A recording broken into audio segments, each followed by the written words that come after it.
going to have to continue out of position the whole hand.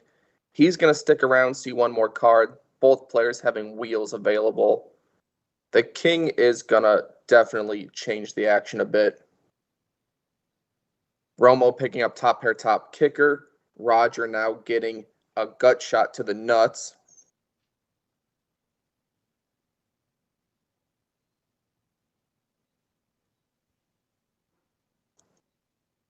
Seems like Roger's considering leading in this, repping some stronger hands in this one. But he does check, takes his time. Reasonable when you're deep in a tournament with plenty of money up top. This tournament in particular has almost $27,000 for first place, so definitely a good return on investment for a $200 buy-in. Looks like Romo's just going to continue bet, and Ace-Jack cannot hold on any longer. Nice first starting hand. I go over on the flop, you come along. Again, this is Daytona Beach, Great American Poker Tour, big summer, big stack, no limit hold'em. $200 buy-in can get you possibly $26,000 to $27,000 up top, and we are deep into day two. These players have been grinding for several hours. Being on the feature tables definitely adds some value to review all the hands you played, see how you did. Never have to wonder if the guy bluffed you deep in the tournament. Extra value given for tournaments played at Daytona Beach.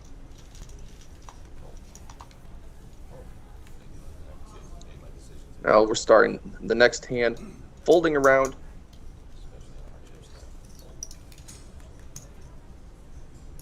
Waiting to see if anyone picks up something. Romo seemed to knock over a chip stack there, trying to gather himself. Fold all the way to the small blind, who decides to limp. Reasonable. You have a big blind and a big blind ante to fight for, so Jack Deuce is definitely reasonable. Queen Deuce has the option of putting some pressure on his opponent, but he'll just take his equity and see what develops. And it goes check check on the flop. Turn. No one really has that much of anything. It seems to be whoever bets first will win this one.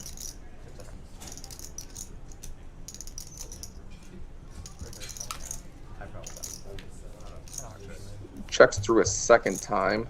10. Still seems to be Jack Deuce for the taking, but he's just going to take his showdown value, but not as good as a queen. No. You know what I'm saying? I mean, we played a while. I could be wrong. And we're going to move right along here.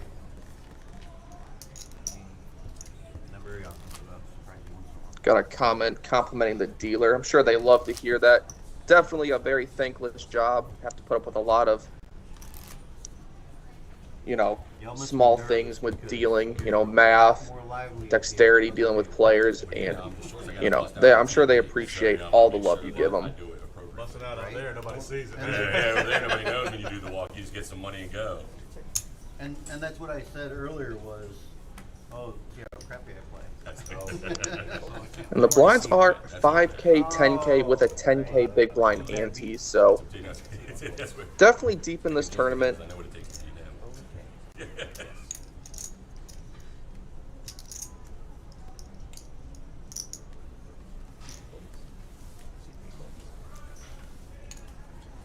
We're going to get another hand that players are playing very cautiously. They've played many hours to get to this point, very deep. So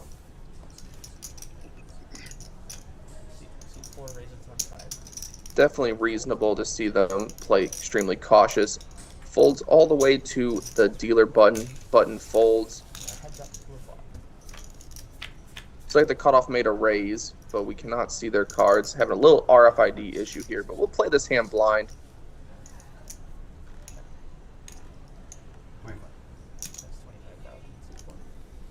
Big blind checks. This is a board that in general would favor the cutoff. He has all the aces, the best ones in range, so I think a c-bet here most of the time makes sense.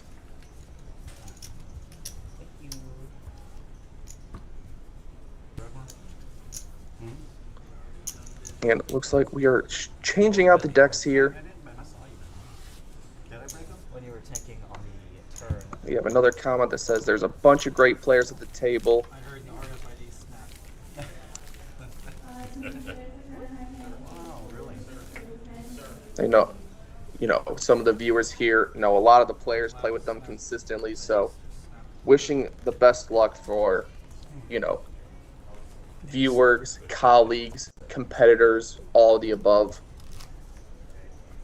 And it looks like at this featured table, the chip leader would be Romeo with 670,000. Following him, James has 420,000. Haven't seen him play yet. We have two middling stacks at Gary at 330,000, Roger at 220. Then everyone else, Randall 160. Besides that, everyone under 100K, Angel at 91, Andrew at 79, and Scott at 70. They're going to need to double up pretty soon. Looking a little bit difficult for them at this current stage. Hopefully they can find a spot to get it in and hopefully double up and get some momentum going. Are there edit buttons or is this live stream? I don't feel so. Again, this is the featured table. There will be a live stream final table tomorrow. I'm your commentator. My name is Kyle Fischel, professional poker player, vlogger, somewhat personality around Florida. I'll be joining you for these 2 days of coverage. Hopefully there will be a lot of action, a lot of entertainment, and the player that you're rooting for will come out victorious and make some pretty good money. 200 into 26 to 27,000 is basically turning $200 into a car. Seems like a pretty good return on investment to me.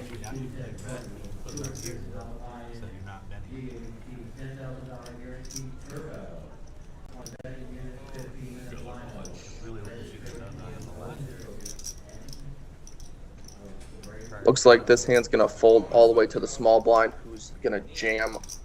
Small blind versus big blind, you can do that with a lot of hands. Even king 5 offsuit is reasonable from this specific position against a short stack. With the small blind with the big blind and the big blind ante, there's 20,000 of dead money out there to grab if your opponent's short stacked and doesn't have a whole lot of ability to fight back. Looks like that was seat 7, who was Angel, who only had 91,000. So, because of the blind already in there and the dead money, you're only risking 70 to pick up 20. Very reasonable jam there.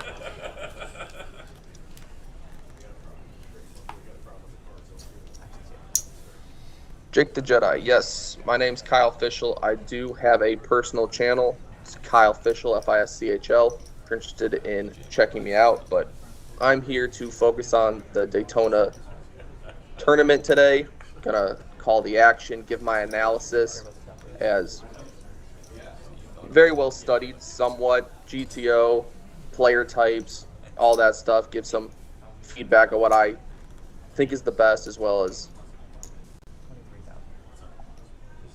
just, try to make it a little more entertaining, add some value to that.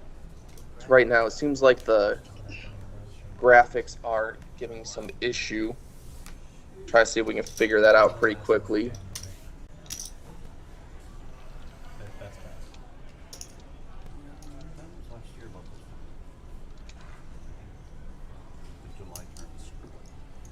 I'll be the one to do it for everybody.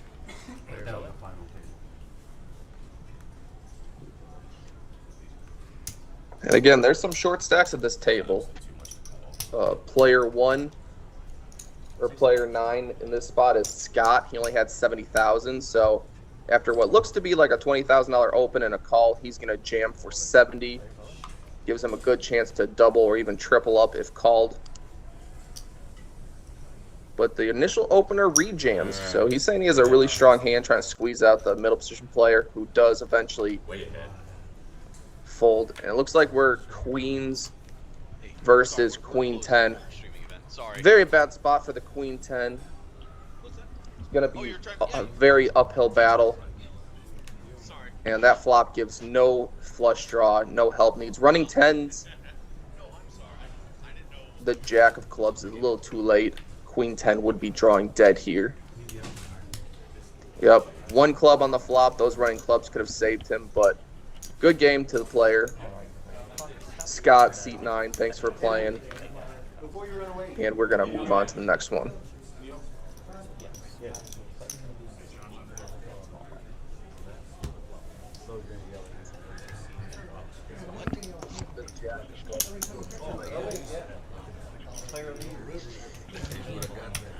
So hopefully we get the graphics sorted out very quickly. But until we do, I'll call the action blind. Looks like the table's dealing with some kind of issue there as well. Had to reach under the table to possibly connect an RFID reader.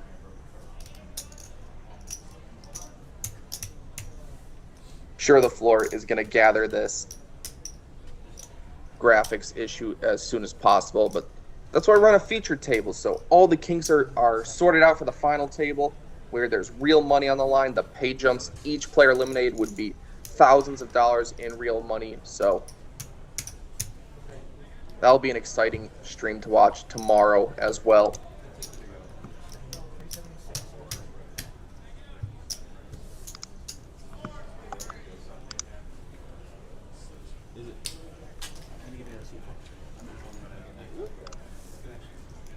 But as mentioned, for this event, there were 919 entrants.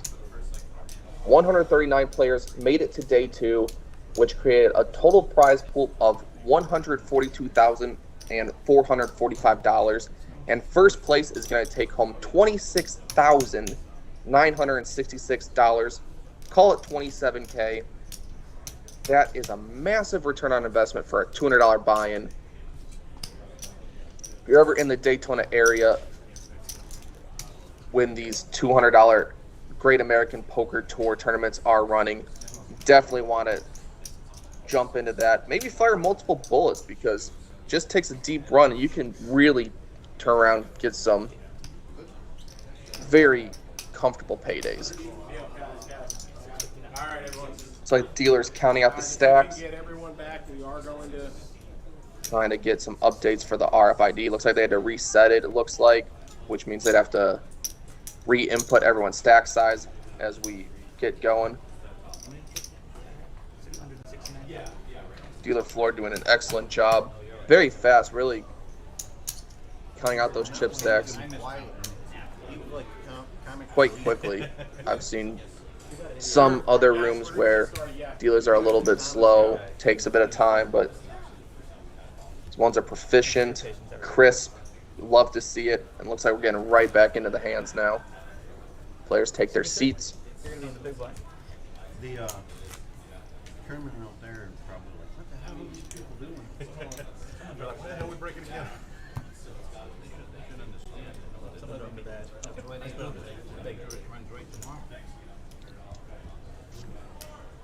Alright, just do practice for me for tomorrow. Jake the Jedi says Joe is the greatest of all time. I'm sure Joe very much appreciates that.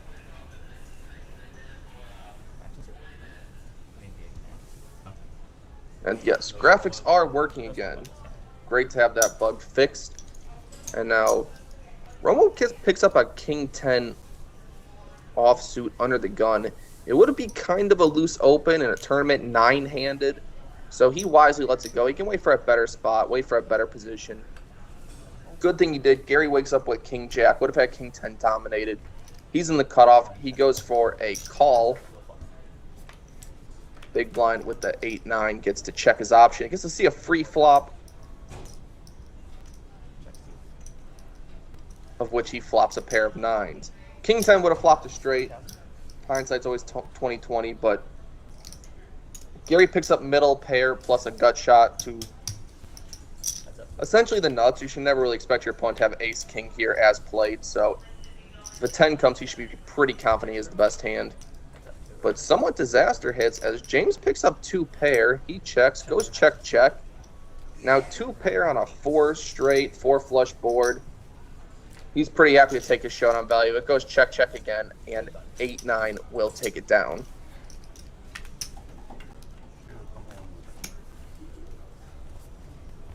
Like the way 8-9 played that hand, they're pretty happy to check call a river bet, depending on sizing. If it's a massive sizing, you can honestly just let go bottom 2 pair. Your opponent's repping he has much better, and most of the time does.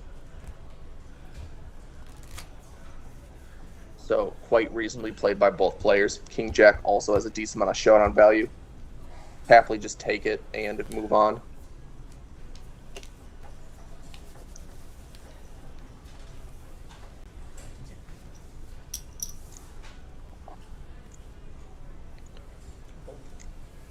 Randall, a little bit of a junky hand. 8 deuce, gonna let it go. Jack 9. Good for a cash game, not very good deep in a tournament where each chip is much more valuable. 10 deuce. The Doyle, you know, fortunate to the news that happened to him, but not going to play at that in memory. Now the small blind's going to complete. Big blind picks up a pretty premium blind on blind. I'd like to see a raise here, but we'll see what Romo likes to proceed. He is the biggest stack of the table. He's also versing the second biggest stack of the table, so he might feel like he needs to preserve his stack a little bit against this particular player. But he does see that this is a pretty strong hand and goes for a raise.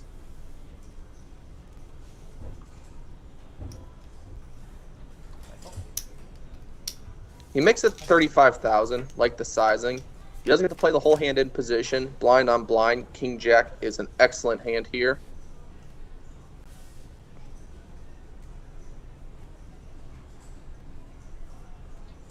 A board that's better for the raiser's range. He's got the best queens. He's got over pairs. James really doesn't have a whole lot of anything on this board. We'll see if Romo wants to continuation bet. Just rep a queen, rep an overpair, rep ace-king. Get the hands exactly like the hand James has, just kind of forced to fold.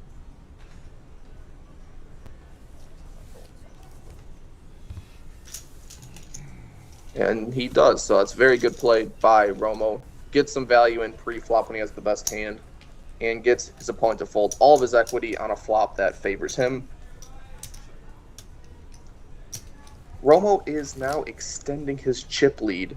He just crossed the 700,000 mark, which is a massive stack when the big blind is only 10K.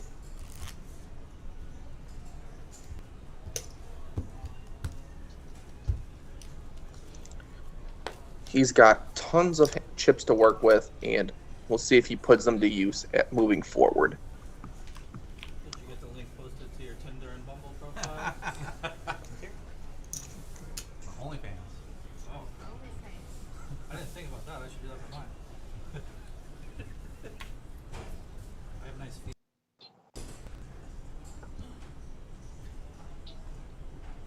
Key line. For $14.99 a month, you can find out too.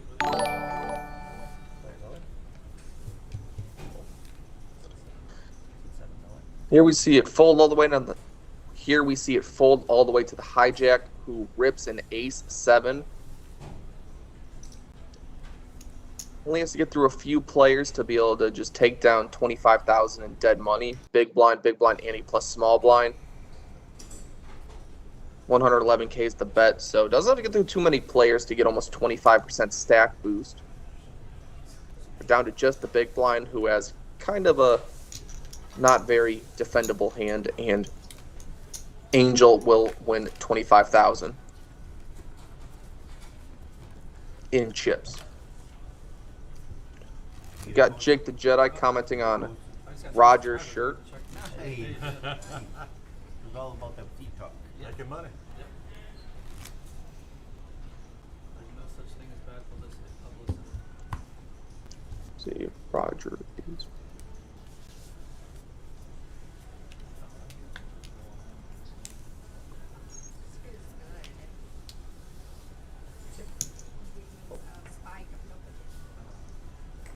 Roger has a somewhat joke on his shirt, seat 4. Feel free to read it yourself. Sure, y'all could get a chuckle out of it. On this hand, it's folding around. No one seems to pick up much of anything. Seat 1 repping the Jaguars. but he's going to fold 8-3 suited. Very reasonable. 8-6, not a very good hand. Could use your stack size and the button to play pretty aggressive. And the small blind's just going to relinquish. Big blind gets a walk. And when you're deep in a tournament, every single hand matters. So I'm sure the big blind's quite happy to get his big blind, a small blind, and his big blind ante back. Very rare. Wait, there you go.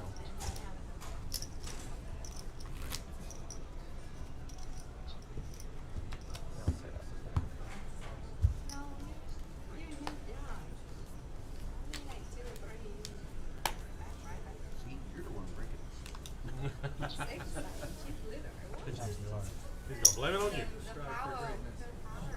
And now we see an ace-9 under the gun. It would be a little bit loose that early a position. Gary agrees as he lets it go.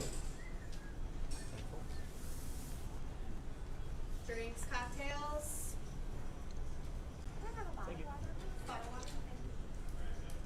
James in the hijack. Big stack. He has maneuverability, and he's going to take a king-7 off, most likely turning it into a bluff, trying to pick up some dead chips. Only has to get through 4 players to pick up 25,000. So betting 25 to win 25 is quite reasonable. See if the small blind wants to defend with Jack-10 offsuit. Roger's going to wait for a better spot. And then the 10-6 is also going to let it go. So king-7 with a 25K pickup. Very good result for that particular hand. You got to look for spots like this where you can steal chips, build your stack. You can't just sit around waiting for aces all day. You got to make some moves if you want to go deep in tournaments.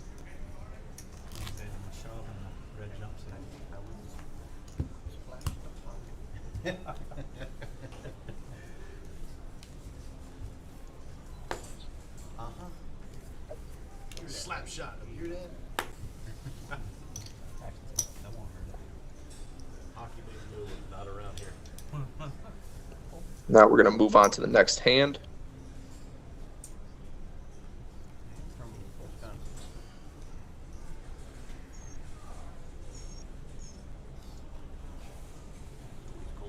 Play hockey somewhere up there. True.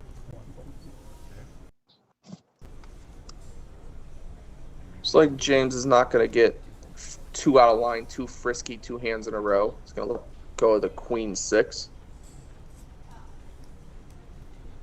23,000.